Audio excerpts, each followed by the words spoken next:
Hi everyone, welcome to Movie World. I'm Robert Waldman. Today I've got a serious drama that's actually based on a true story, the life of Loretta Lynn. Now some of you may know that Ms. Lynn was a country singer and she's still going strong.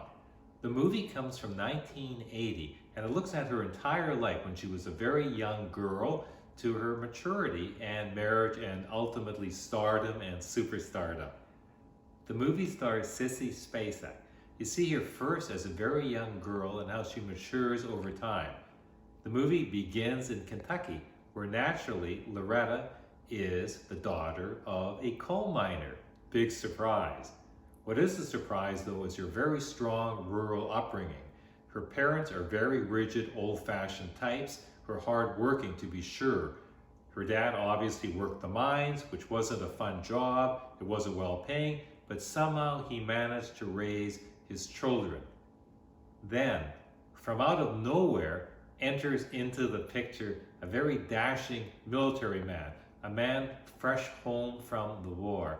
The man is named Doolittle, and he's played in one of his earliest performances by none other than Tommy Lee Jones. Now, I think that was Tommy's 8th movie, but he really comes on strong as a guy that somehow ends up liking and being liked by Loretta Lynn. Loretta, I should say. It takes the name Lynn naturally. Now Loretta marries Doolittle, and she's only 14 years old. Can you say child bride? And I have to tell you, she is smitten by his charm and by his Jeep and by his, I don't know, gusto and bravado. And at first the parents aren't agreeable to the marriage, but they relent after Doolittle promises but he will look after their daughter forever and a day. What's interesting is that this movie is very sad and strong and dramatic. For example, we see the initial liaison of the pair at a hotel where you could see Doolittle may be guilty of rape, but back in 1948, things were a little bit different as he has his way with his virginal bride. Fast forward a few years when we learn that Loretta is quite good at singing. Doolittle buys her a guitar, gives her as his gift when she's 18 years old, and as they say, the rest is history. For many years, you could tell that Loretta had a singing ability, and it takes Doolittle, her new husband, her first husband, her only husband, to manage her career. He sees potential in his young bride, and together they become an item and they become very strong and forceful as Doolittle tries to guide her career from the start. So they visit a bunch of honky-tonks where she learns and continues to impress others, and he takes her from radio station to radio station, trying to get radio stations back in the day to play her demo tape. Naturally, they do. She becomes a hit, they become an item, and the rest, as they say, is history.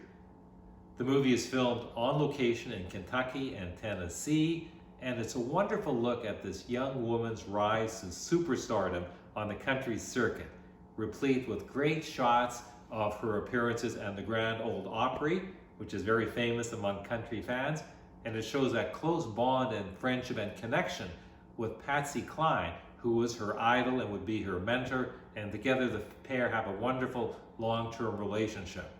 But it's the singing and the message and the heart and the way Sissy Spacek sings that will reel you in. Spacek was so good in this role that she actually was nominated and won an Oscar for her performance as Loretta Lynn. The movie, by the way, is directed by Michael Apted, who's a very famous, good film director from Britain, who would ultimately direct a James Bond movie, The World Is Not Enough. In short, this is a great movie. It's serious.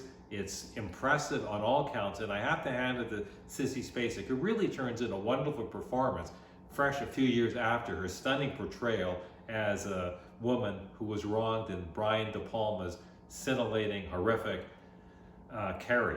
In short, I had a good time watching Coal Miner's Daughter. It's serious, it's fun, it's enjoyable, and on a scale of 1 to 10, I'm going to give this Oscar caliber movie, I'm going to give it a 9. It's dark, it's purposeful, it's well-meaning, and it's true.